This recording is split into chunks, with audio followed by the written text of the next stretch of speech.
La parole est à Madame la Présidente Valérie Rabault. Oui, merci Monsieur le Président. Monsieur le Premier ministre, si vous le permettez, je voudrais que nous fassions un petit calcul ensemble. Il y a 17 millions de Français qui prennent chaque matin leur véhicule pour aller travailler parce qu'ils n'ont pas de transport en commun. Sur ces 17 millions de Français, la moitié gagne moins de 1 700 € net par mois. Pour ces 17 millions de Français, la hausse moyenne, et je ne parle pas des frais professionnels, mais quand ils vont de leur domicile à leur travail, c'est entre 30 et 50 € par mois du fait de la hausse des prix du carburant. Face à cette situation, qu'est-ce que vous nous avez dit tout à l'heure? Vous augmentez de 10% le barème kilométrique. Alors, en cela, nous allons faire un petit calcul ensemble, Monsieur le Premier ministre, vous ne parlez qu'aux Français qui sont imposables. Parce que pour passer aux frais réels, il faut être imposable, Monsieur le Premier ministre. Vous ne parlez absolument pas à toutes celles et tous ceux qui gagnent moins de 1 295 € net par mois. Vous ne parlez qu'aux 2,5 millions de personnes. Aujourd'hui, il y a 2,5 millions de personnes qui sont aux frais réels. Pour les 14,5 millions autres, vous leur dites quoi, Monsieur le Premier ministre? Rien du tout. Eh bien, nous faisons une proposition très simple. Aujourd'hui, si vous vivez en Île-de-France, la moitié de votre passe Navigo est remboursée. Eh bien, nous vous proposons que pour la moitié, ces 17 millions de Français qui ont moins de 1 700 € net par mois, que vous leur accordiez 50 € par mois, 50 € par mois, le temps de la hausse des prix du carburant, ce qui vous fera l'équivalent d'un budget à peu près de 400 millions d'euros sur un mois et qui sera en partie au tiers compensé par la hausse de TVA qui fait des recettes supplémentaires pour l'État. Qu'en pensez-vous, Monsieur le Premier ministre? Merci, Madame la Présidente. La parole est à Monsieur le Premier ministre. Monsieur le Président, Mesdames et Messieurs les députés, Madame la Présidente Valérie Rabault, j'en pense que nous l'avons fait. Dois-je vous rappeler, Madame la Présidente, que la mesure spécifique que j'ai annoncée ce soir, qui vise spécifiquement ceux de nos concitoyens qui roulent beaucoup, s'ajoute à toutes les dispositions que nous avons déjà adoptées pour les Françaises et les Français confrontés à une réelle difficulté. Et je souscris évidemment au diagnostic que vous avez posé.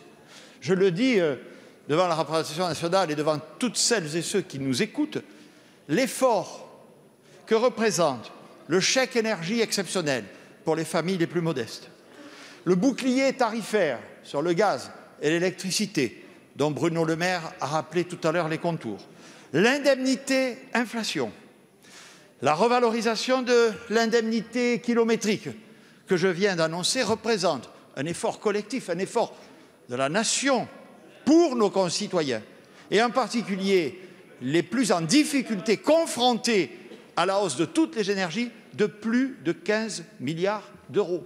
C'est un effort inédit, responsable, juste, nécessaire. Permettez-moi, Madame la Présidente, de prolonger pour mettre un peu en perspective. Oui, nous sommes, je l'ai dit, confrontés à une hausse des prix de l'énergie tout à fait exceptionnelle. Il faut y faire face. Mais je rappelle que grâce à la politique économique que conduit la France, l'inflation, puisque ça porte son nom, auquel sont confrontés nos concitoyens, s'est élevée en tendance actuelle, chiffre de décembre 2021, à plus 2,2%. C'est beaucoup, supérieur en tout cas à ce que nous avons connu pendant les années passées. Je vous rappelle qu'en Allemagne, c'est plus 6%, en Espagne, plus 5,5%. Le pouvoir d'achat qui en résulte, chiffre officiel, Eurostat, INSEE, on a maintenant les chiffres de 2021.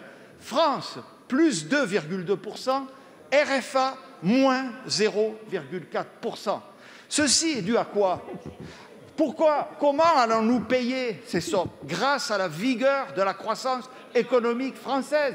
La première, Madame la Présidente de la zone euro, nous avons, et c'est une bonne réponse pour le pouvoir d'achat, sans doute la meilleure, créé plus de 575 000 emplois l'année dernière en France. C'est tout à fait considérable. Et je termine en vous rappelant à toutes ici sur ces bancs que nous sommes en réalité dans la continuité et dans la cohérence, car sous ce quinquennat, grâce aux mesures qui ont été adoptés. Le pouvoir d'achat de nos concitoyens aura augmenté 2 fois plus vite en moyenne que pendant les 10 années précédentes.